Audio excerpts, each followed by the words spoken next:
तर आपल्या पाखरेच्या पायातनं रक्त येतंय आणि कशामुळे येते हे बघायचा प्रयत्न चाललाय, पण तो काय व्यवस्थित उभा राहत नाही आहे.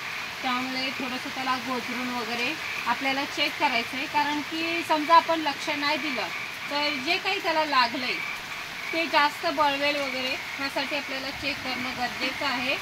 आणि आज कसं आहे ना, रानात सोडलेलं होतं आम्ही, पण सर्व मेंढरं व्यवस्थित चरत होती. ह्याचा फक्त असं म्हणजे लक्ष नव्हतं चरायचं वगैरे, सारखा जवळ येत होता. त्यामुळे आणि पाय आम्ही बघत होतोय की काय लागलंय का काय, पण तो नीट बघून देत नव्हता. कारण की सर्व चरायला लांब लांब जायची तर तसं चोपावून जात होता. म्हणून रानात तर बघता नाही आलं. म्हणून आता शेडवर आणलेलं आहे, तर शेडवर बघावं त्याला काय लागलंय. पण तरी पण तो नीट उभा राहत नाही आणि दुखतंय त्याला. पण कसं आहे ना की आता पावसाळा चालू झालेला आहे, त्यामुळे एक आहे की अशी जी काही कारणं येतात त्याच्यासाठी आपल्याला ह्यांचं जे मेडिसिन वगैरे आहे, गोळ्या वगैरे असतील, काय औषध असेल, ते सर्व ठेवणं गरजेचं आहे. आणि प्रत्येकावर लक्ष ठेवणं पण गरजेचं आहे. वातावरण बदललं आहे, जास्त थंडी पण वाढलेली आहे. तसंच काही लोकांकडे जर आमच्यासारखं वातावरण असेल तर त्यांनी पण काळजी घ्यावी. जर समजा आमच्यासारखं नसलं तरी तुमच्याकडचे प्रॉब्लेम जे येतात ते काय आम्हाला माहीत नसतात. त्यामुळे प्रत्येकाने आपल्या वातावरणानुसारच मेंढरांची काळजी घेणं खूप गरजेचं आहे. तसंच आता आम्ही बघू कसा कितपत दाखवतोय आपल्याला ते सर्व. आता बघूया आपण, ह्या पायाला लागलेला आहे त्याच्या, पण कसं आहे की थोडंसं आपल्याला बघताना थोडंसं ते दाखवताना प्रॉब्लेम येतोय. ह्या पायाला ह्या भेगांमध्ये लागलंय, हे इथं रक्त येते, ह्या साईडून रक्त येते. हे बघा, हे लाल लाल आहे, हे इथं रक्त येते त्याला. त्यामुळे ह्याला हे बघा, हे इथं लागलेलं आहे. आता काय लागलंय ते माहीत नाही आहे, पण आता नीट बघू आपण कसं काय लागलंय. त्याला खूप त्रास पण होत आहे, दुखत पण आहे आणि आपल्याला तिथं औषध पाणी करायचं आहे.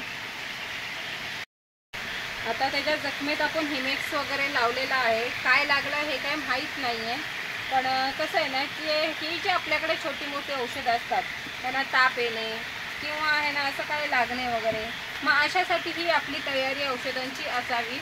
आणि समजा तुमच्या हाताबाहेर गेलं एखादं, म्हणजे त्यांना काही आजार वगैरे, ताप वगैरे असेल किंवा त्यांना काही लागलेली जी जखम असेल ती जर बरी होत नसेल तर मात्र जास्त टाईम वाया घालवायचा नाही आहे. तर आपल्याला डॉक्टरांकडून मदत करून घ्यायची आहे आणि त्यांच्या सल्ल्याने मग जे काही उपाय होईल ते करायचं आहे, किंवा त्यांनाच सांगायचे तुम्ही काय करू शकता ते बघा म्हणून. पण आता सध्याच्या परिस्थितीत असं काही नाही आहे आणि आता तात्पुरती हा आम्ही इलाज केलेला आहे. बघू कितपत कसं काय आहे. जर नाहीच बरं झालं तर मग आम्ही पुढे डॉक्टरांना दाखवू. पण आता कसं आहे ना की त्यांना खूप त्रास होतोय रानात. रानातली जी म्हणजे मच्छर वगैरे असते ती मच्छर वगैरे त्यांना चावायला लागलेली आहे आणि सोबत ते कांट्यांचा पण आता त्रास वाढलेला आहे. त्यामुळे आता उद्यापासून सोडणार नाही रानात, शेडवरच बंदिस्त ठेवणार आहे आणि जो मुरघास वगैरे आपण केलेला आहे तोच घालणार आहे. कारण की ह्यांच्यासाठी जी काही मेहनत करतोय ह्यांच्यासाठी सगळं जे काय आपण मुरघास बोला, जे काही गवत वगैरे लावतोय ते सर्व कष्ट ह्यांच्यासाठी आहेत. मग जर ह्यांनाच आराम नसेल तर फायदा नाही आहे आपला एवढं सर्व करून. आता ह्यांना आपण रानात सोडत होतो कारण की पाय वगैरे मोकळे व्हावे, अजूनपर्यंत काही त्रास नव्हता त्यासाठी सोडत होतो. पण आता ह्यांना त्रास व्हायला लागलेला आहे, कांट्यांचा वगैरे, पायातनं रक्त वगैरे येत आहे.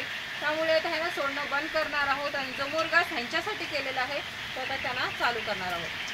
आणि तसं पण ना आमच्या पाखऱ्याचं एक इच्छा होती की खाली उतरायचं नाही. जेव्हा पण त्यांना खाली सोडायचं तो त्या पायरीवरच उभा राहायचा, अजिबात खाली उतरायचा नाही. सर्व उतरली तरी पुन्हा त्याला चरायची पण इच्छा नसायची, पण तो जबरदस्तीने प्लस जायचं. तर आता त्याच्या मनासारखं झालेलं आहे, त्याला आता शेडवरच आराम करायला भेटणार आहे. पण प्रत्येकाने आपल्या मेंढरांना असं जर काही त्रास जाणवलं किंवा असं काही लक्षात आलं निदर्शनात की एखाद्या मेंढीला काही असेल किंवा कोकराला काही प्रॉब्लेम असेल तर त्याच्यावर लवकर औषध उपचार करणं खूप गरजेचं आहे. कारण की आपण जर 1-2 दिवस असे टक्कलच गेलेला ना तर प्रॉब्लेम येतोय. म्हणून आता आमच्या तर ह्या पाखऱ्यासाठी आम्ही औषध पाणी करतच आहोत. तसंच प्रत्येकाने आपल्या कोकरांची, मेंढरांची सर्वांची काळजी घ्यावी.